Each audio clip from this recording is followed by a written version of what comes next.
In 1962, Shirley Carter founded the Texas Girls Choir, creating a safe haven for young girls interested in music.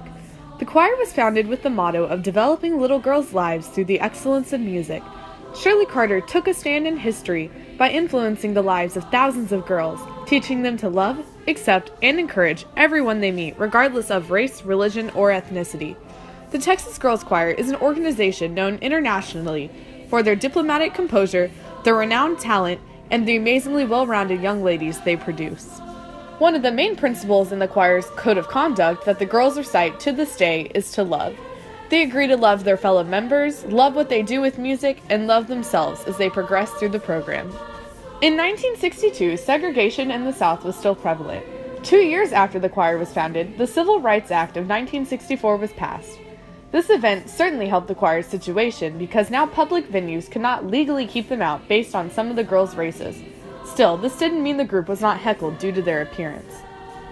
And of course, organizations like the YMCA existed, but in 1962 the South was still segregated. While these kinds of programs did exist, none were like the Texas Girls Choir.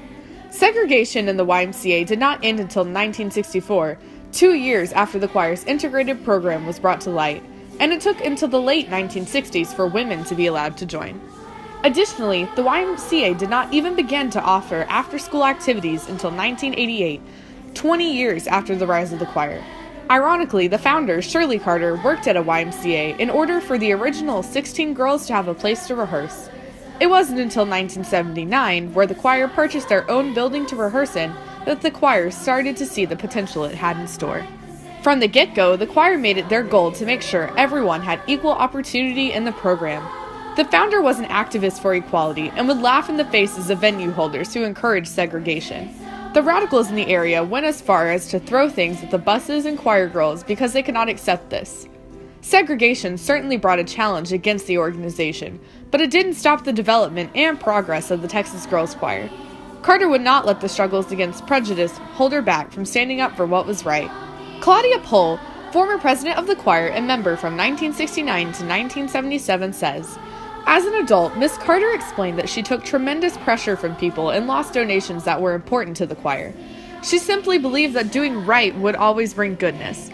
Miss Carter, with poise and grace, stood for equality for all of us, regardless of race, religion, physical or mental differences, or socioeconomic levels." Lydia Dunnington, former choir member from 1970 to 1980, remarks, "I was in public school when the city of Fort Worth was forced to integrate. At age 9 in 4th grade, I had already been a member of the choir for a year.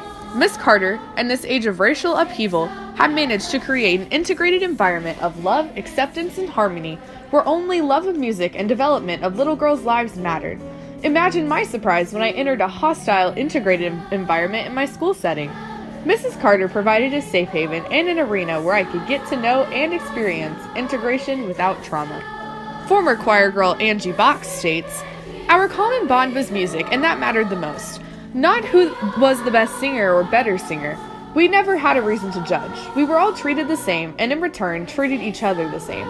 I know judgment is out there, but I just don't care about it because, at the end of the day, it doesn't matter." The Texas Girls Choir truly revolutionized the concept of the children's program because not only were they integrated, but they were also an entirely female program. In the 1960s, the gap between men and women was still significant. The fact that the leadership of an entirely female choir, Shirley Carter, made the organization of the choir that much more significant. People were amazed at the success of the choir with little help from men. So with that, this integrated and female group was certainly a force to be reckoned with. Shirley Carter took a stand as a feminist icon for the girls, letting them know that girls could do what they wanted as long as they were persistent. The organization also has another aspect to it that helps them continue to take a stand in history. A main part of the Texas Girls Choir is being an ambassador of goodwill.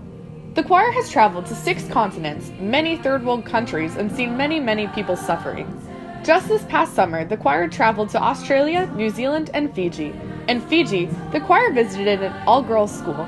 The school is very poor, and most of the girls who went there were poor as well. One thing, as you looked around the school, you would notice is that none of the girls wore shoes. So after performing for the school, the Texas Girls Choir adopted the school as a sister program. They would send supplies and other things they need, especially to the school's choral program, and keep in contact with the school. The choir does this everywhere they go. From South Africa to Tucson, Arizona to Fiji, the choir makes an effort to better the lives of children living in poor conditions. They take a stand against poverty, all the while teaching girls who have plenty about girls who have little. Shirley Carter took such a stand in history that she was inducted into the Texas Women's Hall of Fame. Side by side George Bush, she was finally recognized for the difference she made in the thousands of girls' lives that came through the program. The Texas Women's University states, "Her goal and commitment to discovering, presenting, and promoting the vocal and musical talent of Texas youth gained her national and international recognition." Miss Carter operated the choir based on her belief that the most valuable asset in our world and our future is the life of a child, and she fostered and developed the musical talents of the many young Texas girls who served under her direction and leadership. Her stand in history was commemorated forever this way, preserving her legacy of love and music. In 2002, Carter passed away. Her directorship was succeeded by longtime assistant and original choir girl Debbie Weir. Weir successfully carried on Carter's legacy, growing the choir and continuing the tradition of acceptance. Carter and Weir both taught valuable life lessons to the members of the choir. After talking to many alumni members, that is the one thing that they all remarked. The two ladies took a stand in the lives of thousands of girls. Coming from all ethnicities, backgrounds, classes, each girl has their own unique story. They taught the girls how to love without seeing color, how to respect everyone regardless of anything, and how to just follow their internal compass to truly be successful.